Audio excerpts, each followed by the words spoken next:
uno de los grandes mitos que a veces incluso si usted se pone a pensar, hasta ciertas personas, digamos, que no son necesariamente los cederistas más integrados, ¿no? No son necesariamente los cuadros más convencidos de la revolución y demás, sino gente común y corriente termina repitiendo, porque es lo que yo conversaba al principio con ustedes con respecto al tema de Pelé, jodedera. Bromas aparte, que hay veces que no nos preguntamos, ¿no? De dónde viene determinado concepto, que no insistan más, que no me han convencido de la existencia de Pelé. Pero bueno, volvamos acá. Usted comienza a repetir y muchas veces no se detiene a decir, ¿y de dónde yo saqué esto? Y realmente yo creo en esto. Y eso es muy importante que muchas veces nos formulemos esa pregunta porque nos puede ahorrar disparates que cometemos sin darnos cuenta, ¿verdad? Precisamente sin notarlo siquiera. Y uno de esos mitos es que Cuba es un país extremadamente seguro, que en Cuba los niveles de violencia son muy bajos en comparación con otras regiones. Eso es una farsa, eso es una mentira desde el propio momento en que no hay estudios fiables, no hay estadísticas fiables, ¿verdad? Lo único que sabemos, sí, eso es innegable, es que el acceso a las armas de fuego en Cuba no existe, ¿no? No que no existen las armas de fuego, sí existen, sí han habido incidentes, pero no nos engañemos, muy aislados, incidentes donde usted vea un tiroteo o donde usted vea a alguien disparando un arma que no sea un policía. Son excepciones, eso no se puede negar. Dicho esto, la única violencia es la que se comete con un arma de fuego, desde luego que no. Y los incidentes de arma blanca, que sí las hay en Cuba, y muchas. Y es una epidemia de punzones, de tijeras, de cuchillos inventados, caseros o no, machetes, es una epidemia brutal.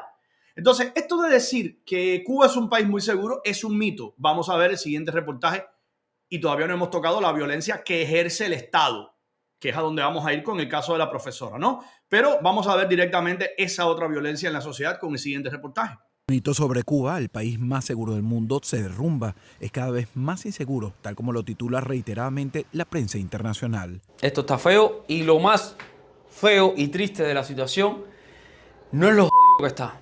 Es que va a seguir empeorando porque Cuba se...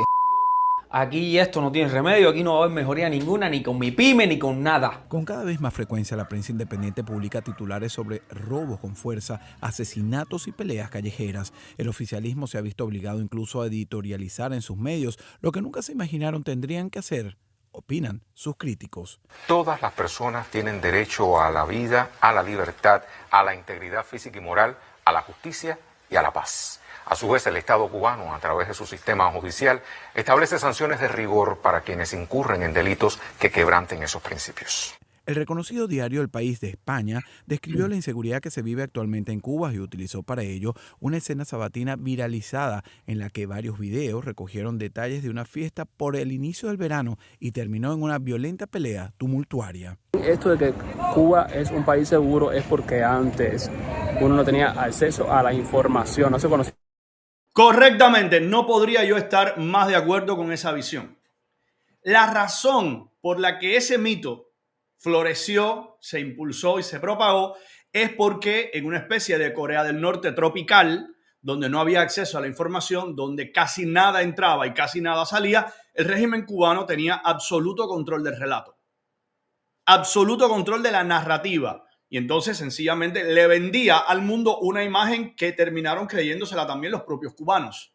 Desde el momento en que los celulares irrumpieron, desde el momento en que Internet irrumpió, desde el momento en que el acceso al Wi-Fi y a las tecnologías ha cambiado las reglas del juego, sabemos perfectamente que no es así. Por eso estoy muy de acuerdo con esto que le está diciendo. Las noticias, ahora es que se está viendo todo. Ahora es que uno sabe cuando matan a alguien, cuando hay un asalto, cuando roban. Pero antes uno no sabía. Es cierto que el mayor acceso a Internet y teléfonos inteligentes permite... Yo le garantizo algo completamente convencido. En la Cuba de los años 90, un incidente como el de la finca de los monos no habría ocasionado un comunicado oficial, un desmentido, un reportaje en la televisión cubana, después otro reportaje más, no lo habría hecho. ¿Por qué? Porque muchas menos personas se habrían enterado, porque en el mundo quizás no se hubieran enterado. En consecuencia, no levantes la polvareda para que la gente no se entere. Yo les voy a poner otro ejemplo más, mucho más reciente, no en los años 90. Ustedes recuerdan, los que están en Cuba ahora, los que siguieron el caso, yo lo seguí, hombre, porque me costó prácticamente mi título universitario el episodio, ¿no? Vaya si lo voy a recordar. ¿Ustedes se acuerdan de cuándo se vino a informar en Cuba de la muerte de Orlando Zapata Tamayo en una huelga de hambre? Algunos lo recuerdan. Una semana después de muerto fue que en Cuba circuló y fue que en Cuba se emitió aquel reportaje infame en la televisión, en el noticiero a las 8 de la noche. ¿Por qué? Porque ya había una gran campaña, ya había un escándalo internacional. Pero dentro de Cuba nadie sabía nada todavía. Todavía esto, que fue 2008, 2009, Ernesto. 2009, ¿verdad? Fue por ahí, en ese rango, la muerte de Orlando Zapata Tamayo. Todavía no se conocía en Cuba que había muerto. Eso en estos tiempos es impensable. En estos tiempos eso no hay forma de que pueda existir. No hay forma. Sí, 2009 fue la muerte de Zapata. No hay forma de que en estos tiempos algo como eso se pueda mantener oculto. Porque hay tecnología, porque hay internet, porque la gente está interconectada, porque ahora mismo yo tengo aquí a cientos de ustedes conectados en vivo desde Cuba. Y este programa lo descargan y lo comparten. Y el programa de Otaola y el programa del otro y de Eliezer y de todos los influencers, periodistas, gente que hace trabajo, gente que publica, gente que tiene una página, gente que no da la cara, pero que de todas formas no da la cara por la represión, por el temor a que tomen represalias en su contra, pero que tienen gran alcance y publican contenido y todo el mundo está al tanto de lo que está pasando. Esa es la única razón. Eso es lo que ha cambiado verdaderamente las reglas del juego, ¿eh? Permite quitar el velo a un tema que siempre ha existido, pero que se incrementa a la par de las carencias en todos los ámbitos, producto de una fallida revolución que enfrenta su peor momento. COVID, la crisis del COVID, el desastre tan grande del régimen que no garantiza el alimento, no garantiza, bueno, no, ellos por garantizar no garantizan nada, ni la seguridad. Ya la garantizan, que siempre han dicho que la policía cuida al pueblo, bla, bla, bla. La policía está para el que pone el cartelito y para el que dice Patria y Vida, y ya, para eso está la policía en Cuba. Aunque no se justifica, es muy cierto que muchos recurren al bajo mundo para sobrevivir la crisis económica que atraviesa Cuba, la peor de su historia. Estamos en tiempos en los que en Cuba ha aumentado la criminalidad, los asaltos, los robos, incluso con fuerzas. Por supuesto, situación que ha llevado a las personas a tener que sobrevivir de alguna manera y han acudido a los robos. Ya el régimen no puede presumir de su pretendida seguridad social y se nota cómo comienzan a derrumbarse los variados rankings mundiales que siguen ubicando a Cuba entre los países más seguros, opinan en las redes. Vivimos en un país donde las personas han tenido que cambiar desde su forma de vestir, como sus horarios habituales para hacer las cosas del día a día, producto de la violencia. Vivimos en un país que a las 8 de la noche, cuando el sol se va, se oculta, y las calles oscuras, porque en Cuba no hay alumbrado público, queda muy poco alumbrado público, ya sea porque se han fundido o por la enorme crisis energética que está enfrentando el régimen por su ineptitud. Obviamente, pues las personas se encierran dentro de sus casas, no salen producto de la violencia. ¿Dónde están las estadísticas? ¿Dónde están las cifras de robos con violencia? ¿Dónde están las estadísticas de asaltos?